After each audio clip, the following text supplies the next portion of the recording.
Good morning, dear students. How are you? I hope you are fine. In this lesson, we are going to learn about housing and clothing. Means आवास और कपड़े या वस्त्र. Lesson number 7. Part 1.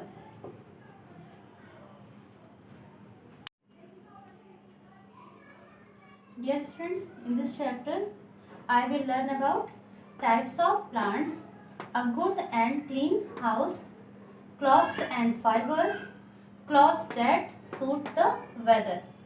Types of house, mainly two types of house, कच्चा house and पक्का house.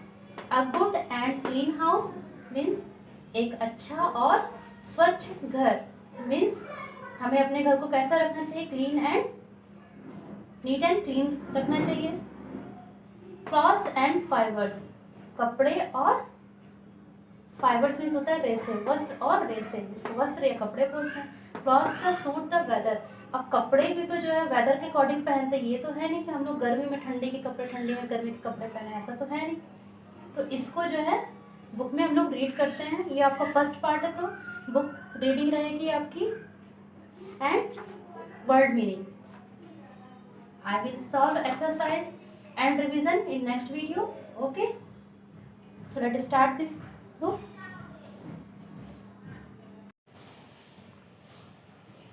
Let's get started. Look at the pictures given below. These are the different rooms in a house. Write the main name of each room with the help of the words given. Kitchen, bathroom, bedroom, drawing room. It's your homework कि आप fill करेंगे. Okay. घर में जो है अलग अलग क्या होते हैं, रहने के लिए, सोने के लिए, खाना बनाने के लिए और नहाने के लिए, सबका अलग अलग रूम होता है. तो आपको ये फिल करना है. We need a house to live in. A house protects us from wind, heat, cold, rain, wild animals and thieves. Why do we need house, हमें घर की ज़रूरत क्यों होती है.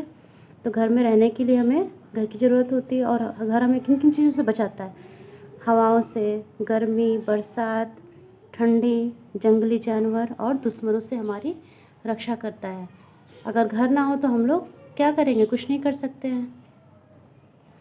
House is very important for us. Types of houses, घरों के प्रकार. Mainly two types of house, kutcha house and pucca house. People live in different kinds of houses according to their needs. A house can be big और small. Kutcha house और pucca house, temporary house और permanent house. जो लोग होते हैं वो अपने according means उनके पास जैसा पैसा होता है ना, वैसे वो अपना घर बनाते हैं, उसी जगह पे ऐसी ज़मीन लेते हैं. और घर भी बड़े छोटे हर तरह के होते हैं. कुछ कच्चे हाउस होते हैं, कुछ पक्का हाउस होता है, कुछ टेम्परेरी मीन्स क्या होता है, अस्थाई होते हैं, कुछ स्थायी घर होते हैं. व्हाट इज़ कच्चा हाउस, कच्चा हाउस क्या होता है. अ कच्चा house is built with mud, straw and sticks. It can be easily destroyed by heavy rainfall और strong winds. A hut is an example of a kacha house. Kacha houses are mainly seen in the villages. जो कच्चा house होता है वो मिट्टी, भूसा और डंडों से बना होता है. उसे हम लोग आसानी से डिस्ट्रॉय कर सकते हैं, मीन्स ख़त्म कर सकते हैं. जैसे कि बहुत ज़्यादा बारिश होती है या बहुत ज़्यादा तेज़ तूफ़ान या आंधी आया तो भी घर क्या होता है, टूट जाता है. कच्चा हाउस ज़्यादातर कहाँ मिलता है, गांव में मिलता है. विलेजेस मीन्स क्या होता है, गांव. गांव वगैरह में आपको कच्चा हाउस देखने को मिलेगा. पक्का house. A pucca house is built with stones, cement, rods and bricks. It is a strong house and can withstand harsh weather. Buildings, bungalows, cottages and apartments are examples of पक्का house.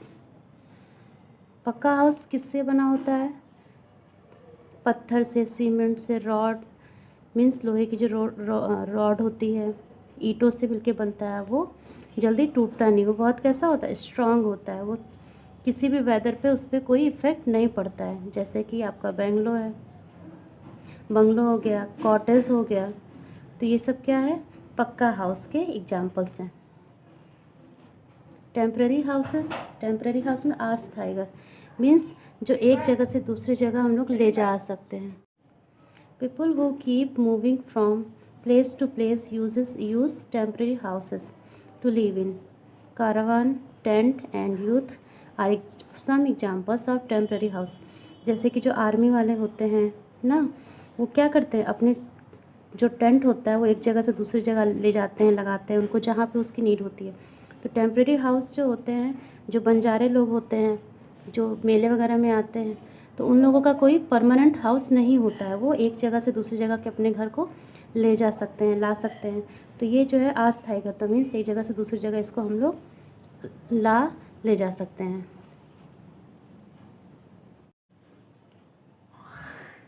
Permanent houses, permanent house में तो स्थायी घर means इसको एक जगह से दूसरी जगह हम लोग नहीं ले जा सकते। जैसे हम लोग का जो हाउस है वो कैसा हाउस है, परमानेंट हाउस है। People who live at the same place for a long time live in a permanent houses. Apartment, cottage and bungalow are some examples of permanent house. Means जो लोग हम लोग जो परमानेंट जहाँ पे रहते हैं वो हम लोग का परमानेंट हाउस है। मीन्स हम अपने घर को तो एक जगह से दूसरी जगह नहीं ले जा सकते हैं। और उसके एग्जाम्पल्स क्या, अपार्टमेंट हो गया, कॉटेज हो गया, बंगलो हो गया, ये सब एग्जाम्पल्स हैं परमानेंट हाउसेस के। A good and clean house, एक अच्छा और स्वच्छ घर। वेदर बिग और small, a house should be clean and Airy. A good house should get plenty of fresh air and sunlight. All the rooms in a house should have doors and windows to let in sunlight and fresh air. Sunlight keeps the room free from germs. Germs means क्या होता है, कीटाणु।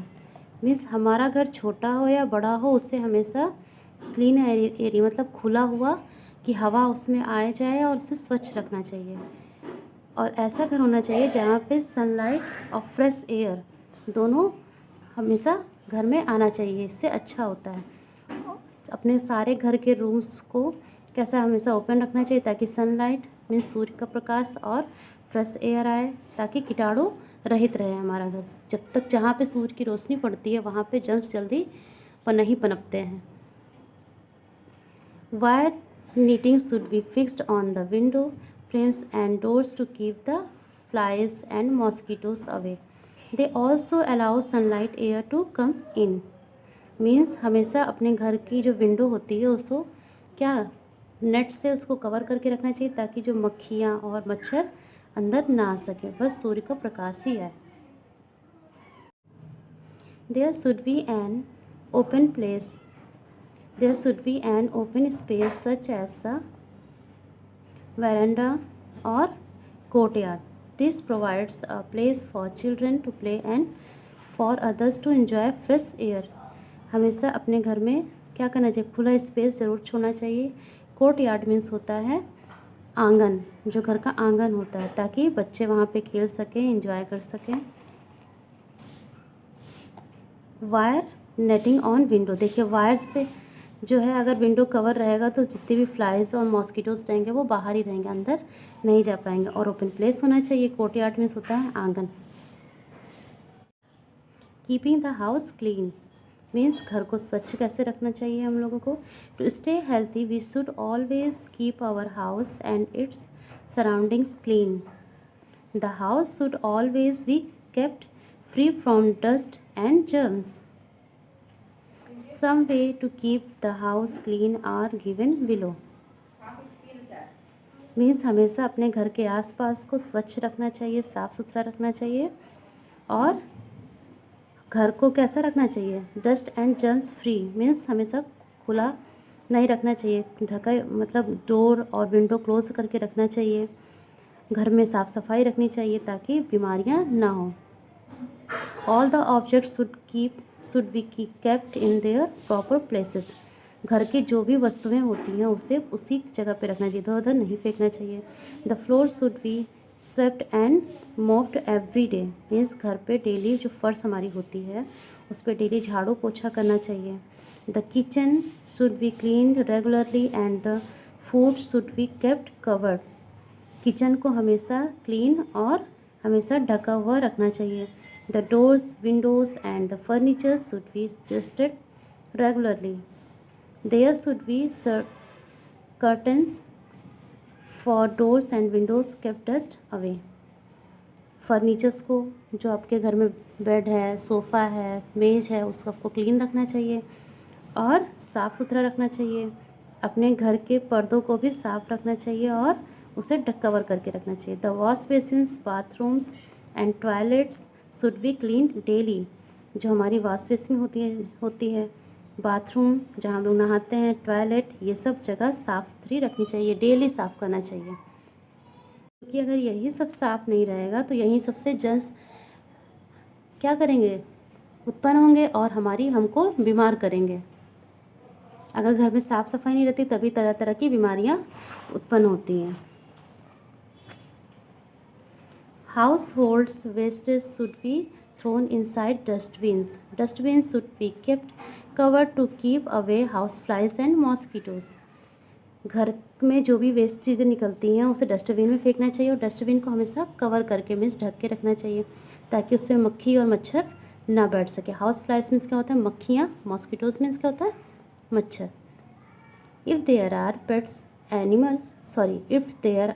Pets at home, their living place should be clean regularly. अगर आपके घर में कोई pet animal है, मीन्स कोई पालतू जानवर है, तो उसे भी डेली साफ़ करना चाहिए, उसकी जगह को भी साफ़ करना चाहिए। And trees should be grown around the house to keep the environment green and fresh. हमारे घर के आसपास अगर पेड़ पौधे हैं तो उसे, अगर नहीं है तो लगाना चाहिए, अगर है तो उसे पानी देना चाहिए ताकि हमारे जो आसपास का एरिया है वो ग्रीन रहे, एनवायरनमेंट फ्रेश रहे और फ्रेश एयर हमें मिले। It's your homework, fill in the blanks. Clothes and fibres, वस्त्र और फाइबर्स मीन्स क्या होता है, तंतु या रेशे। We wear clothes to protect our body from the sun's heat, rain, cold, dust and insects. Clothes are made up of very fine threads are called fibres. Fibres can be natural और man made. देखिए, हमें कपड़ों की ज़रूरत क्यों होती है, अपनी बॉडी को कवर करने के लिए और किन किन चीज़ों से बचने के लिए। सूर्य का प्रकाश मीन्स जो गर्मी होती है, बरसात, ठंडी, डस्ट, धूल मिट्टी या कीड़े मकोड़ों से हमें बचाता है कपड़े। और वो जो है, जो कपड़े जिससे पतले धागे से जो बनता है उसी को फाइबर्स बोलते हैं। और फाइबर्स जो है दो तरीके से हो सकते हैं, एक तो नेचुरल प्राकृतिक और एक होता है मैन मेड जो मानव निर्मित होता है, मीन्स जो मनुष्य ने बनाया होता है। Natural fibres, what is natural fibres, प्राकृतिक तंतु क्या होता है। Fibres obtained from plants and animals are called natural fibres. जो प्लांट से या एनिमल से हमें मिलता है वो नेचुरल फाइबर्स होता है। Some examples of fibres, cotton, cotton means क्या होता है, कॉटन मीन्स रुई, जूट, उल, ऊन एंड सिल्क मीन्स क्या होता है, रेशम। रेशम हमें किससे मिलता है, सिल्क वॉर्म से मिलता है। उल किससे मिलता है, हमें शिप से मिलता है, भेड़ से मिलता है। जूट किससे मिलता है, एक प्लांट होता है जो गांजा वगैरह होता है उस प्लांट से हमें मिलता है, जिसको हेम्प प्लांट बोलते हैं। Fibres obtained from plants, cotton fibres is obtained from the cotton plant. It used to make cotton cloths such as sari, suit, shirt, trousers and skirt. Jute fibers is obtained from the jute plant. It is used to make cloths and other items such as bag, mat and rope. जो cotton plant से cotton plant, उससे fibres बना, फिर cotton dress बनी। Jute plant से jute fibre, रस्सी वगैरह जो, उससे जूट बैग वगैरह बनता है। Clothes can be made from bamboo and hemp fibres also. जो कपड़े होते हैं वो बैम्बू, बांस के पेड़, और हेम्प मीन्स क्या होता है, गांजा वगैरह का पेड़, जो उससे भी फाइबर्स बनाए जाते हैं। Fibres obtained from animals, animals से जो फाइबर्स मिलते हैं। We get wool from sheep, wool is use to make woollen clothes. Fur of some animals such as silver fox is use to make warm clothing like coats and sweaters.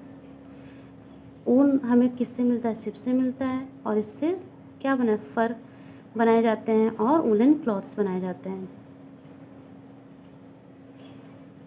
We get silk from silkworm. The silkworm weavers a cocoon around it. The silk thread is obtained from the cocoon. Silk threads are woven into sari and scarves. Silk worm, इससे silk thread बनता है, फिर से silk की साड़ियाँ बनती हैं या सूट वगैरह बनते हैं। Silk worms eat the leaves of mulberry plant. The rearing of silkworms for the production of silk is called sericulture. Milk silk की जो खेती करती होती है उसे सेरीकल्चर बोलते हैं। रेशम कीट की पालन, और ये कहाँ, किस प्लांट पे होता है? मलबेरी पे। और मलबेरी मीन्स क्या होता है? सहतूत का पेड़ होता है। मैन मेड फाइबर्स, जो मानव निर्मित होता है, जो मनुष्य ने बनाते हैं, जो fibres manufactured by human being are called man made fibers. Man-made fibers are also called synthetic fibers. Synthetic fibers means क्या होता है? संश्लेषित धागे या फाइबर, रेसे बोलते हैं, जो मनुष्य बनाता है। Some examples of पॉलिस्टर या नायलॉन, ये सब कपड़ों के टाइप होते हैं। नायलॉन रोप, रस्सी बनाई जाती है। पॉलिस्टर, जो लैगी वगैरह बनती है आपकी, पॉलिस्टर से बनती है। Clothes that suit the weather. The types of clothes we wear depends on the weather. जो हम लोग कपड़े पहनते हैं वो डिपेंड किस पे करता है? वेदर पे करता है, मौसम पे करता है। इन हॉट और warm weather people mostly wear light coloured cotton clothes. Cotton clothes observe sweet and keep the body cool. Light coloured clothes observe very little heat of the sun and keep in the body cool. Means गर्मी के मौसम में हम लोग गर्मी वाले कपड़े पहनते हैं, और गर्मी में कैसे कपड़े पहनते हैं? हल्के कपड़े पहनते हैं, लाइट कलर के कपड़े पहनते हैं, क्योंकि लाइट कलर के कपड़े में सन रेज जो है ज़्यादा ऑब्जर्व नहीं होती, धूप कम लगती है। और डार्क कलर के कपड़े में क्या होता है कि धूप ज़्यादा लगती है, इसलिए ठंडी में जो है हम लोग डार्क कलर के कपड़े ज़्यादातर पहनते हैं, और गर्मियों में लाइट कलर के। In cold weather people wear dark coloured woollen clothes. देखिए मैंने बताया कि ठंडियों में हम लोग कैसे कपड़े पहनते हैं? डार्क कलर के। Woollen clothes keep the body warm by not letting the body heat. Escapes dark coloured clothes observe the sun's heat and keep the body warm. People living in very cold and snowy place where clothes made of fur to keep themselves warm. जो ठंडी जगहें बहुत ज़्यादा होती हैं वहाँ पे लोग फ़र का यूज़ करते हैं, मीन्स बहुत मोटे वाले कपड़े पहनते हैं, स्वेटर वगैरह फ़र वाले, जिससे उन लोगों को ठंडी कम लगती है। During rainy season people wear clothes of waterproof materials which do not observe water. These clothes also dry up quickly. We wear raincoats and carry umbrellas to protect ourselves from the rain. Raincoat and umbrellas are made up of rubber or plastic which is waterproof. जो बरसात का मौसम होता है उसमें लोग रबड़ type के कपड़े पहनते हैं। मतलब रेनकोट जो होता है वो किसका बना होता है? रबड़ का बना होता है। और उसमें अम्ब्रेला का यूज़ करते हैं वो लोग, जो प्लास्टिक या रबड़ का होता है, जो वाटरप्रूफ मीन्स का होता है, जो पानी रहित मीन्स जिसमें पानी नहीं आता है और हमें अंदर से सूखा रखता है। For the thick hair that grows on the bodies of many animals.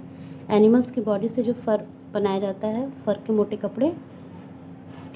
Given one example of the following: kachcha house, pakka house, temporary house, plant fibre, animal fibre and man fibre. It's your homework. आपके this is your first part of the video. आप लोगों को क्या करना है, इसमें chapter की reading करनी है और वर्ड मीनिंग राइट करना है। ओके, नेक्स्ट वीडियो में I will solve exercise and revision this chapter. Chapter name housing and clothing, lesson 7 word ascent meaning. Temporary house means अस्थाई. परमानेंट स्थायी. फ्रेश एयर ताज़ी हवा. कोर्टयार्ड आंगन. नेचुरल प्राकृतिक. Man made मानव निर्मित. फाइबरस तंतु. Synthetic संश्लेषित. सेरिकल्चर रेशम कीट पालन. हाउस फ्लाई मक्खी. मॉस्किटो मच्छर.